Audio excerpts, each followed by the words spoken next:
फित्र के मौके पर देश भर से आई तस्वीरों में कुछ ऐसी दिखी रौनक। मस्जिदों में सुबह की इबादत के साथ गले लगकर लोगों को ईद की बधाई दी।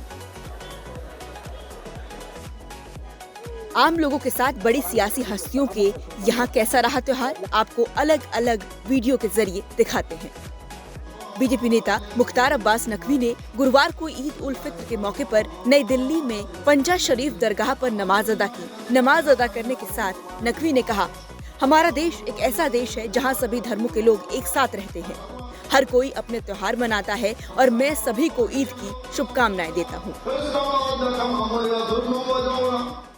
देखिए, पूरे एक महीने तक लोग रोज़ा रखते हैं और रोज़े के साथ साथ इबादत करते हैं और ये महीना एक तरह से दुआओं का भी महीना है, दान का भी महीना है और दानिश वर्दी का भी महीना है। उसके साथ ही साथ जो है वो मेरा मुल्क एक ऐसा मुल्क है जिसमें पूरी दुनिया के सभी मजहबों के मानने वाले रहते हैं, चाहे वो हिंदू हो, मुसलमान हो, सिख हो, ईसाई हो, पारसी हो, जितने भी दुनिया के मजहब हैं। और हर मजहब के मानने वालों का पर्व होता है, त्यौहार होता है और सब लोग मिलजुल कर मनाते हैं। तो मैं ईद के इस मौके पर पूरे सभी देशवासियों को और पूरी दुनिया के लोगों को बहुत बहुत मुबारकबाद देता हूं। कांग्रेस नेता दिग्विजय सिंह और जीतू पटवारी भोपाल के ईदगाह हिल्स पर आयोजित नमाज में शरीक हुए। दोनों नेताओं ने सभी नमाजियों को ईद की बधाई दी और कहा कि आज के वक्त में सभी को देश की एकता और अखंडता के लिए दुआ करनी चाहिए।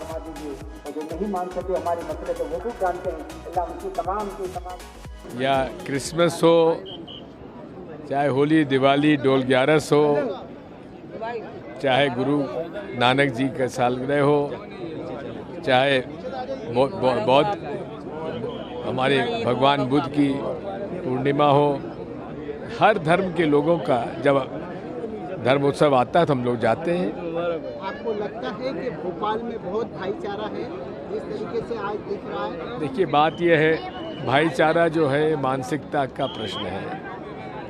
हम तो चाहते हैं कि सभी देश के वासियों में आपस में भाईचारा रहे। संदेश है आज के दिन का इंसानियत का, प्रकृति से प्रेम का, भारतवर्ष से प्रेम का, मानवता का और इस देश की प्राचीन परंपरा और सभ्यता जिसमें एकता और अखंडता के साथ देश की उन्नति का। मैं मानता हूँ आज प्रार्थना होती, इबादत होती है कि सबके जीवन में खुशियाँ हो। एक भी दिन दुखी ऐसा जो संसार में, उसको ईश्वर अल्लाह उस पर आशीर्वाद रखें। मैं मानता हूँ खूब ढेर सारी शुभकामनाओं के दिन हम सब मिलकर इस देश की एकता और अखंडता की प्रार्थना करें। दिल्ली में ईद उल फित्र के मौके पर जामा मस्जिद निजामुद्दीन में बड़ी संख्या में नमाजी पहुंचे। यहाँ ये हर साल का नजारा है। इसके लिए खास तैयारियां की जा रही हैं। साज सजावट के बीच निजामुद्दीन दरगाह की तरह दिल्ली की जामा मस्जिद में लोगों की भारी भीड़ दिखी। इस मौके पर मस्जिद के आसपास सुरक्षा के भी पुख्ता इंतजाम किए गए थे। जामा मस्जिद और हजरत निजामुद्दीन के अलावा नई दिल्ली के इंद्रलोक में भी ईद का खूबसूरत नजारा देखने को मिला। हालिया विवादों की वजह से अलीगढ़ में भी ईद की नमाज के लिए सुरक्षा के कड़े इंतजाम किए गए थे। त्योहार में किसी भी तरह का खलल ना हो, इसके लिए प्रशासन ने भी पहले से ही योजना बना रखी थी।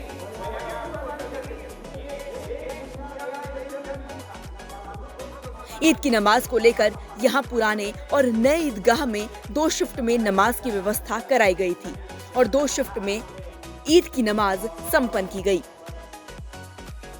अब आपको ले चलते हैं मुंबई, जहां ईद के मौके पर मुंबई की मीनार मस्जिद में खासी रौनक दिखी।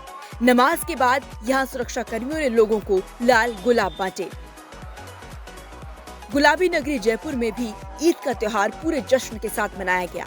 यहाँ की ईदगाह मस्जिद में भारी भीड़ दिखी। देश के उत्तर पूर्व में भी ईद का जश्न खूब दिखा। गुवाहाटी में सिजुबाई ईदगाह में काफी भीड़ दिखाई दी। उधर बेंगलुरु में भी ईद उल फित्र के मौके पर बड़ी संख्या में लोग ईदगाह में इकट्ठा हुए और नमाज अदा की। दक्षिण में केरल और उत्तर में जम्मू कश्मीर के लेह में ईद बुधवार को ही ईद उल फित्र मनाई गई, क्योंकि यहाँ मंगलवार शाम को चांद दिखाई दिया था।